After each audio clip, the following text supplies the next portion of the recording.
চতুর্থ শ্রেণীর ৯৭ পৃষ্ঠার ১০ নং প্রশ্নটি সমাধান করব, অর্থাৎ সমহর বিশিষ্ট ভগ্নাংশে রূপান্তর করব। এখানে ৩টি ভগ্নাংশ দেওয়া আছে, ৫/৩, ৪/৩, ১০/৭। এই ৩টা ভগ্নাংশকে আমাদের সমহর বিশিষ্ট ভগ্নাংশে রূপান্তর করতে হবে, অর্থাৎ প্রতিটা ভগ্নাংশের হর একই বানাতে হবে। প্রথমে আমরা ভগ্নাংশের হরগুলোর লসাগু করব। এখানে প্রথম ভগ্নাংশের হর ৫, দ্বিতীয় ভগ্নাংশের হর ৪ আর তৃতীয় ভগ্নাংশের হর ১০। এখন ৫, ৪ এবং ১০-এর লসাগু নির্ণয় করব। প্রথমে আমরা ২ দিয়ে ভাগ দেব। ২ দিয়ে ৫কে ভাগ করা যায় না, তাই ৫ এভাবে রেখে দেব। এবার ২ দিয়ে ৪কে ভাগ করব, ২ দুগুণে ৪।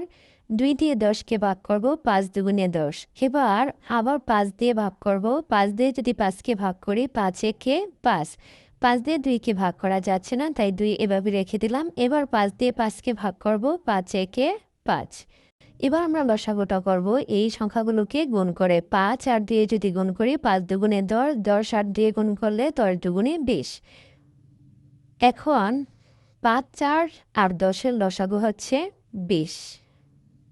এখন আমরা লিখব, লসাগুটা লিখব প্রথমে, তারপর ভাগ চিহ্ন দিয়ে এই প্রথম ভগ্নাংশের হর লিখব। প্রথম ভগ্নাংশের হর কত আছে? ৫।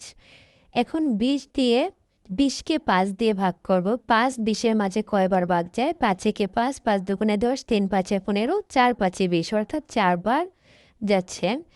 এখন আমরা এই প্রথম ভগ্নাংশটাকে লিখব ৫/৩।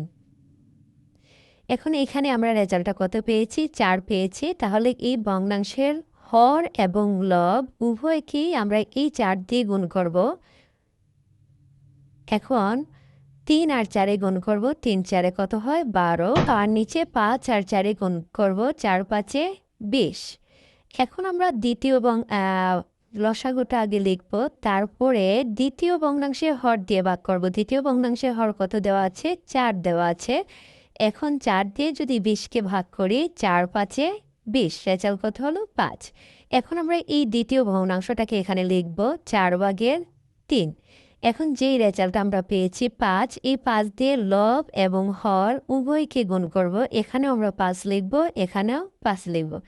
এবার ৩ আর ৫-এ যদি গুণ করি, ৩ ৫-এ ১৫, আর নিচে ৪ আর ৫-এ গুণ করব, ৪ ৫-এ ২০।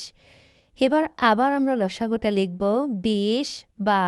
এবার আমরা তৃতীয় ভগ্নাংশের হরটাকে লিখব। তৃতীয় ভগ্নাংশের হর কত আছে? ১০।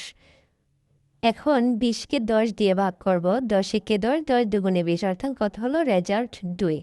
এখন আমরা এই তৃতীয় ভগ্নাংশটা লিখব। তৃতীয় ভগ্নাংশ হচ্ছে ১০/৭। এখন যে রেজাল্টটা পেয়েছি এটা দিয়ে আমরা লব এবং হর উভয়কেই গুণ করে দিব। তাহলে উপরে যদি গুণ করি, ৭ আর দিয়ে গুণ করলে ৭ দুগুণে ১৪, আর নিচে ১০ আর দিয়ে যদি গুণ করি, ১০ দুগুণে ২০।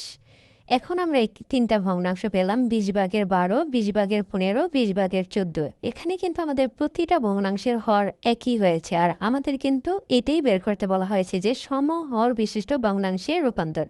অর্থাৎ আমরা যে ভগ্নাংশগুলো পাবো সে ভগ্নাংশের হরগুলো একই থাকতে হবে। তাহলে আমরা এখানে এখন লিখব ২০/১২, প্রথম ভগ্নাংশটা পেয়েছি, তারপরে ২০/১৫।